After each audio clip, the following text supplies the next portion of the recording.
The $7 trillion gold rush, hidden 1 mile beneath the Pacific, is unlike any frontier humanity has ever attempted to conquer.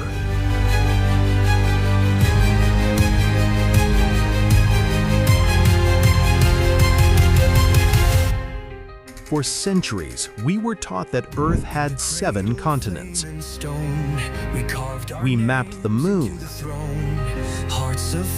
We sent rovers to Mars. Yet we completely missed a landmass half the size of the United States hiding in our own backyard. Welcome back to the Planetary File. Today, we're going deep, literally.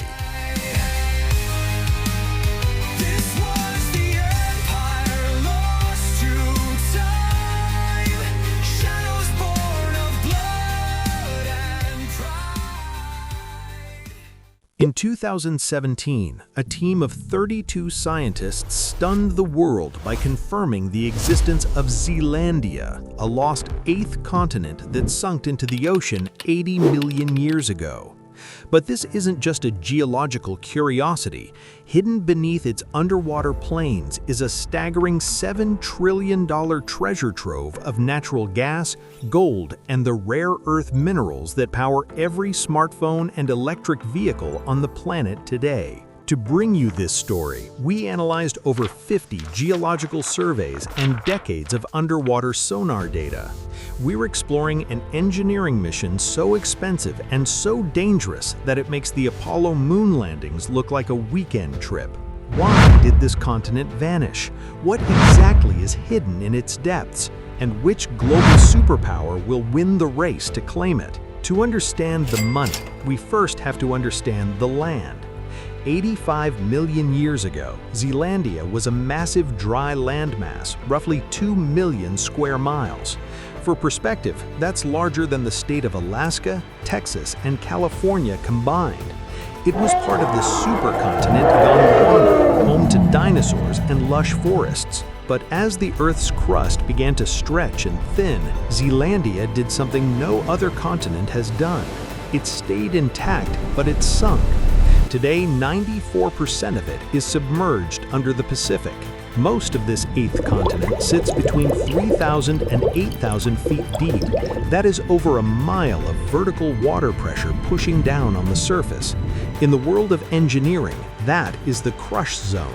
At these depths, the pressure is equivalent to having a fully loaded Boeing 747 parked on your thumbnail. So why would anyone spend billions of dollars to go down there?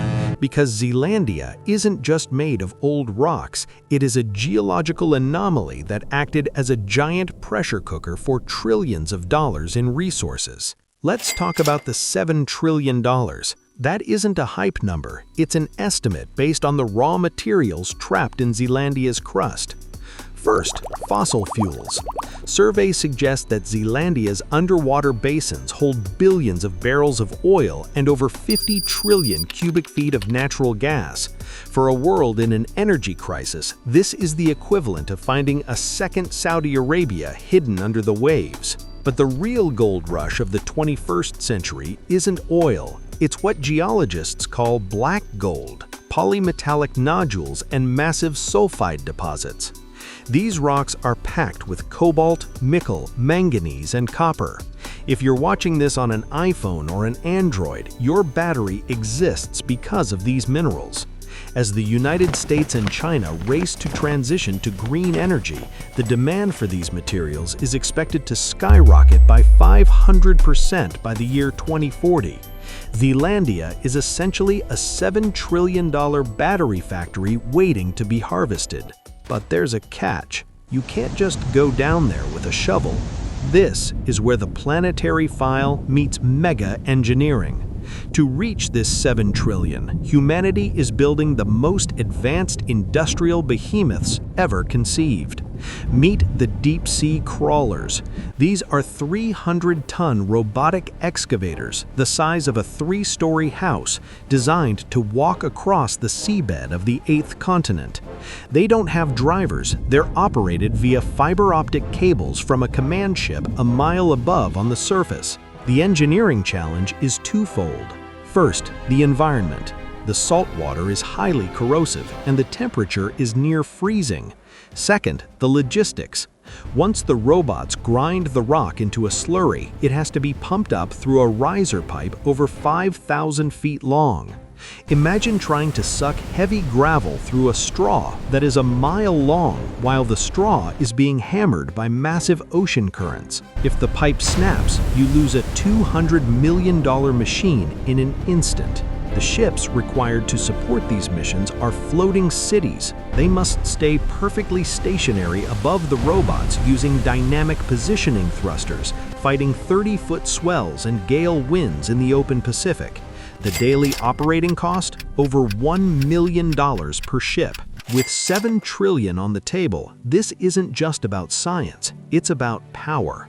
Under the United Nations Law of the Sea, a country can claim the resources of the seabed if they can prove it is part of their continental shelf.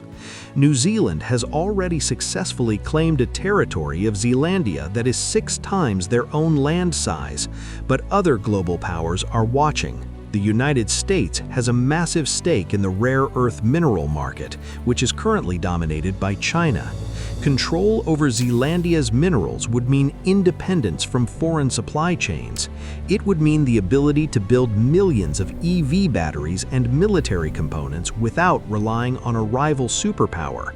The 8th continent is the new high ground in the global trade war. But there is a cost that doesn't show up on a balance sheet.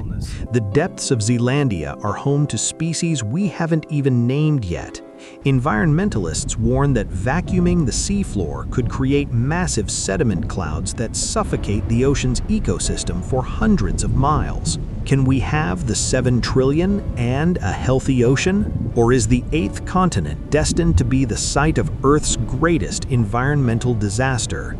The gold rush is no longer in the mountains of California or the deserts of the north. It has moved to the one place humanity was never meant to go. The race for Zealandia has begun, and the winners will control the technology of the next century. If this deep dive into Earth's hidden continent amazed you, smash that like button. It tells the algorithm we need more high-production documentaries like this. What should we explore next? The hidden cities under the ice or the $10 quintillion asteroid NASA is chasing? Let us know in the comments. This is the Planetary File, and we'll see you in the next one. Fly safe.